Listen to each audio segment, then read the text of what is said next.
Hello， 各位大家好，欢迎来到 3.5 周年版本新角色双刃伊贺的测试影片。在开始之前，我们先恭喜洛青保住了他水系一哥的地位，因为双刃伊贺将成为版本的水系一姐。那也因为双刃伊贺是水属性的伊贺，在后续影片主播就将双刃伊贺简称为水鹤啊。那老样子，这一次的测试一样分为上下集。上集主播将介绍水鹤的养成成本、天赋、忍术、各项系数、命格、援护技，还有专属宝物的推荐，而实战测试与同整的比较，跟最后的抽取建议会摆在下集。那就让我们一起来看看这一次水鹤的强度吧。首先，我们来看到养成成本的部分，要养满一只水鹤，一共需要水纹石2000颗，觉醒石48颗，忍币565万，而要到达6命，则需要命格碎片550片加一只水鹤，也就是约15金的成本。各位可以提前准备一下资源了。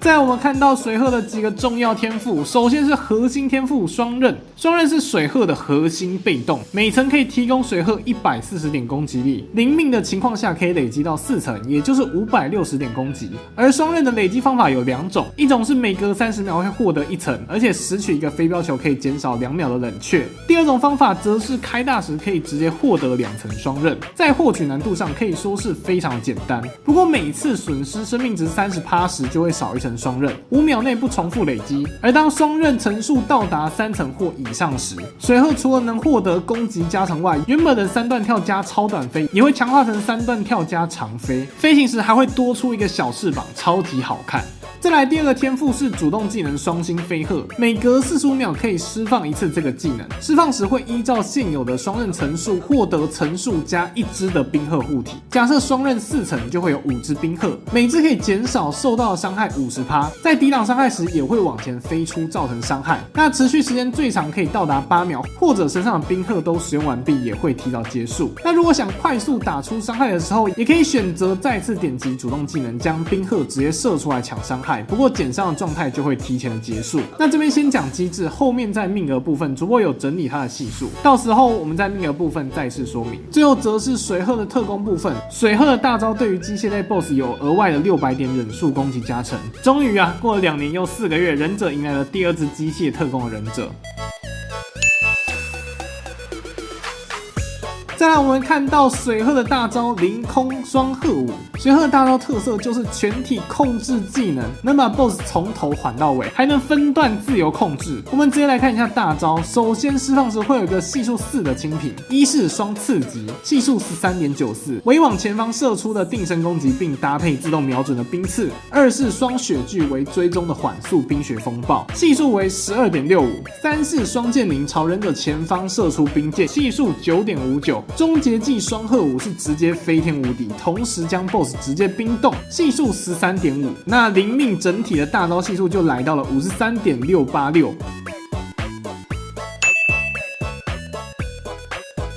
再来我们看到命格的部分，一命是装备水系主武器时攻击加80，二命是多一个宝物格，基本上推荐最低练到2命才算够用。那3命则是对机械攻击加320，四命属于直变命格，除了双刃层数上限加1之外，释放忍术时还能额外发动1次飞鹤攻击。在实战中我们可以看到无宝物时的常驻加成上限由560点提升至700点，并且在释放大招时，除了清屏伤之外，还能多发射等同双刃层数的飞鹤。每只系数0.36，满层5只多1.8。那5命则大幅度提升了水鹤的续航能力以及双星的额外伤害附加效果。每次释放双星时可以恢复25%生命值，并且冰鹤数量会变成2倍，也就是说不仅大招释放时产生的冰鹤数量变多了，主动释放双星时的伤害也变高了。虽然同样产生层数加1的冰鹤，但是每次受伤时会发射2只冰鹤，也可以主动将全部的冰鹤一次放出去，换取更快的爆发伤害。6命则大幅度提升终结技能的伤害，同时在 BOSS 战时，每过20秒就能发射1次双刃打击，会自动瞄准与发射，也增加了水鹤的蓄能与保命能力。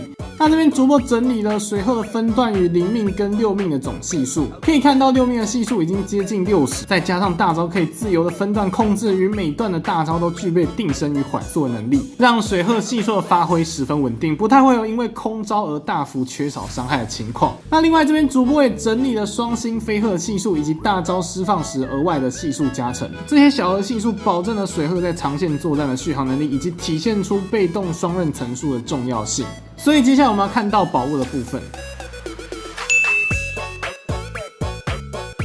再我们介绍一下水鹤宝物，这一次一样推出了3样专宝。第一个是鹤龟玉珏，3勾的效果是提升生命恢复+4与忍术攻击+405。第二个是穿霄风矢，3勾的效果是水系攻击力+260与生命值上限+55。最后是核心宝物雪退双羽，除了给219攻击以外，满勾还能直接获得4层双羽，一出来开大就直接满层，所以一定要先做的宝物。这边推荐至少要做到2勾接力搭配大招3层加2层，直接可以满被动。具体养成顺序是先做羽毛，等羽毛2勾之后再做另外一件宝物来凑2勾的套装效果，之后再想办法弄羽毛的3勾。而是玉珏好还是风矢好，这边主播还是推荐做风矢，毕竟水系的攻击力还能给到武器上，泛用性会比玉珏还高。而3勾的套装效果则是提高水鹤250点攻击力跟每层双羽加100点攻击力，也就是说满层的情况下加上天赋会额外多1450点攻击力，非常的可观哦。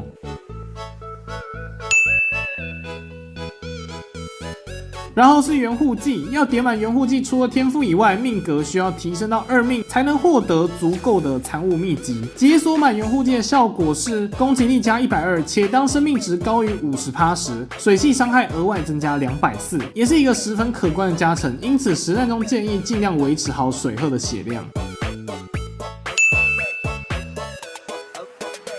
最后我们来看到造型的部分，这次与水鹤一起出的造型是红与黑，主打的是一个深红玫瑰的天使造型啊。在这个造型的状态下，原本的纸鹤会转变成玫瑰的形态，一式的冰山会变成深红色，上面缠绕着猩红的玫瑰，而2式则是红色的风暴。我觉得更好看的是第3式，搭配上让整体的冰剑更像是从法阵中召唤出来的攻击，而最后的终结技能也十分的帅气，原本的大鹏展翅变成红月之下，充满着神秘的气氛啊，可以说是一套不错的造型，值得水鹤除去入手一套。